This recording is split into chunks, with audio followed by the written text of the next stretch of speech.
People hear foreign debt and they panic because dollars feel like gravity. You can't print them. You can't negotiate with the exchange rate. And if the currency drops, the bill explodes in local money. So the instinct is simple. Borrow locally instead. Borrow in our own currency. That's safer. Sometimes, yes. But there's a hidden problem that can quietly become more destructive than foreign debt. Domestic debt can turn into a self-feeding machine that drains your entire budget, chokes your economy, and eventually pressures your currency anyway. And when that happens, domestic debt doesn't protect you from foreign debt pain. It actually pulls you into it. Let's break this down cleanly. 1. Two types of debt. One key difference. External debt means the government owes money in a foreign currency, usually USD or EUR, to foreign lenders, multilateral institutions, foreign governments, or international investors. Domestic debt means the government borrows inside the country, usually in local currency, in Egypt's case, EGP, mostly through treasury bills, T-bills, short-term government IOUs, often 3 to 12 months, treasury bonds, longer-term debt, often multiple years. Now here's the key difference. External debt has FX risk. Domestic debt has system risk. FX risk means your currency falls, your external debt becomes heavier in local currency. System risk means your local debt can break the internal engine of your economy, banks, credit, investment, prices, and growth, and then the currency falls anyway. 2. Why governments love domestic debt at first. Domestic debt feels easier because it's in your own currency. It's issued under your own laws. Your local banks can buy it. Your central bank can support it. And that last point is the most dangerous comfort.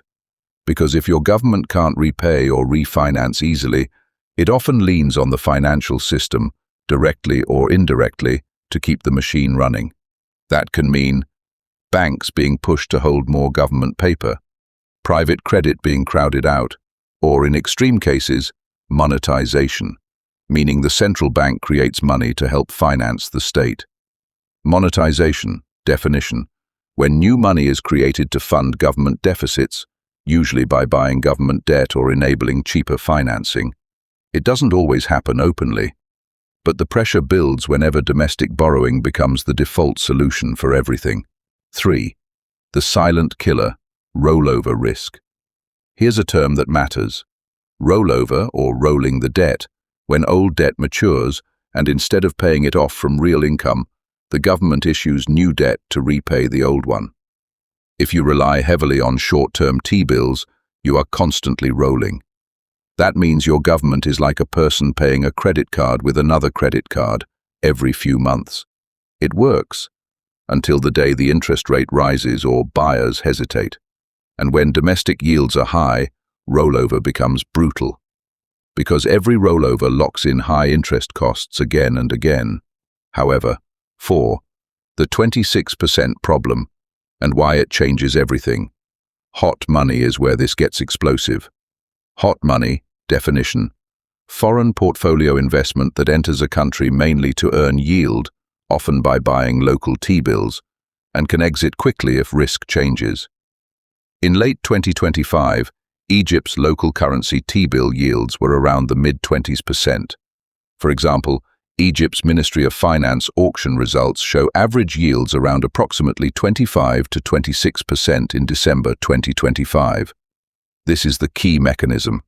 A foreign investor can bring in USD, convert to EGP, buy T-bills yielding approximately 26%, and earn a return that's impossible in low-rate currencies, as long as the currency doesn't devalue more than the yield advantage.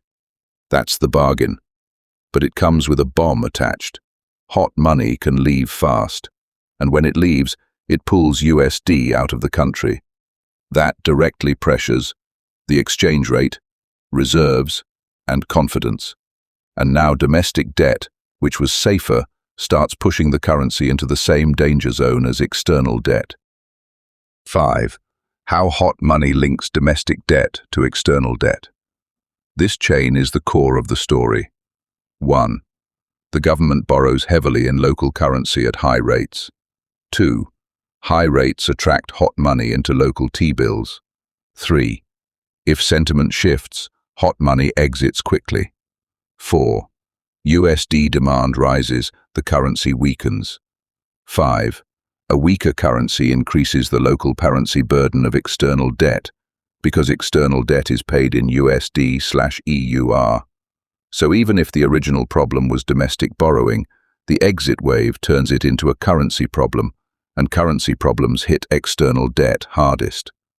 This is why domestic debt can be more dangerous. It can create the conditions that force devaluation, and devaluation is the multiplier for external debt stress. However, 6. The budget trap, explaining the 104% clearly. Now let's talk about the number you mentioned, 104%. In simple terms, it's a warning sign that interest costs alone are swallowing the state's revenues.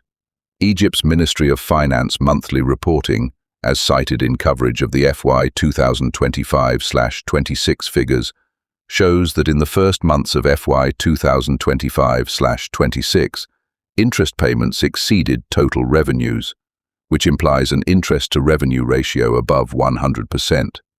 If interest is roughly 104% of revenues, the meaning is straightforward.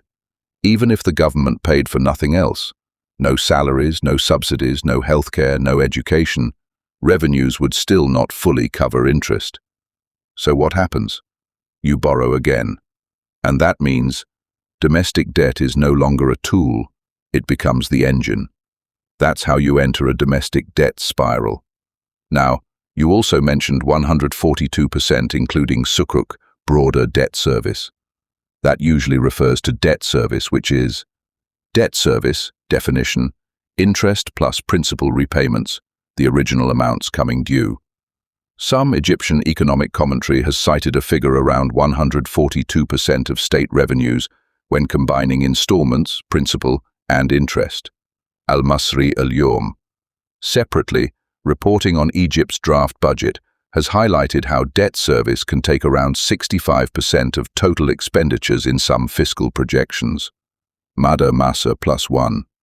The exact percentage can vary by definition and time window, but the message is consistent.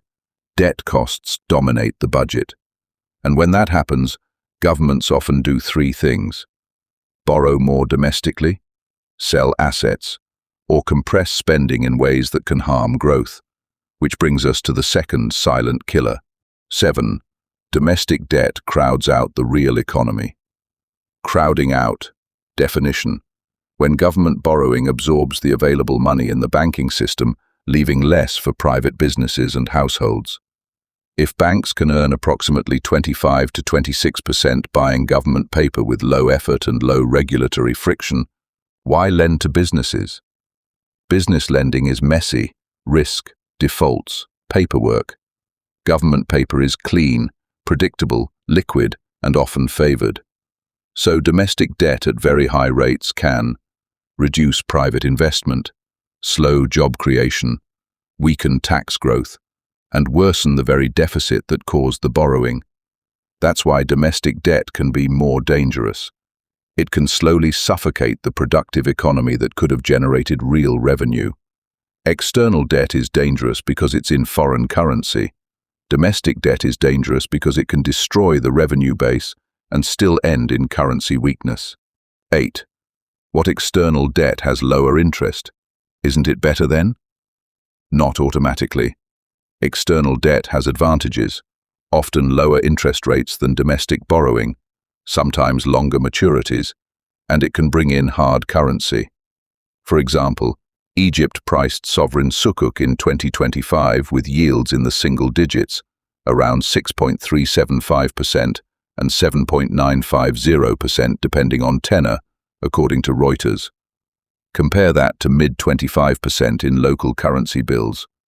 But external debt has a brutal weakness. You must pay in foreign currency. So if you cannot consistently earn USD from exports, tourism, remittances, Suez, investment, then external debt becomes a constant FX drain. That's why a balanced approach matters. 9. why the record domestic borrowing matters. You also asked to mention the late 2025 record issuance. Egypt's published borrowing plan indicated about 2.524 trillion Egyptian pounds in domestic borrowing during October to December 2025, Q2 of fiscal year 2025/26, largely to refinance maturities and fund the deficit. Whether we call it a record depends on the comparison window, but 2.5 trillion Egyptian pounds in one quarter signals heavy reliance on domestic refinancing. And heavy reliance on domestic refinancing at very high yields is exactly what increases rollover risk, interest burden, and dependence on hot money inflows. 10. The core takeaway: the domestic debt trap. So here's the clean conclusion. External debt is a currency risk. Domestic debt is an internal stability risk. And when domestic debt is short-term, high-yield, rolled over continuously, and partially funded by hot money, it becomes a system that can eventually pressure the currency anyway. At that point, you get the worst of both worlds. Domestic interest costs swallowing the budget, and devaluation inflating the local cost of external debt. That's why domestic debt can be more dangerous than external debt. Not because foreign debt is harmless, it isn't, but because domestic debt can quietly push the economy toward the same breaking point while damaging the inside of the machine. 11. What getting out realistically looks like. There's no magic trick, only trade-offs. A serious exit strategy usually needs 1.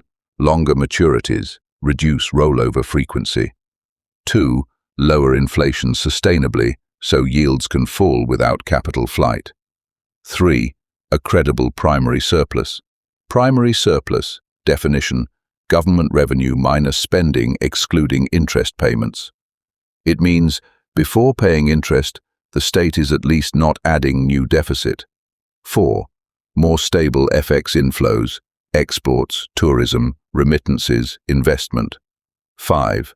Less reliance on hot money as a structural funding pillar, because hot money is not development capital. It's not patient, it's not loyal, it's a yield trade, and yield trades can reverse overnight.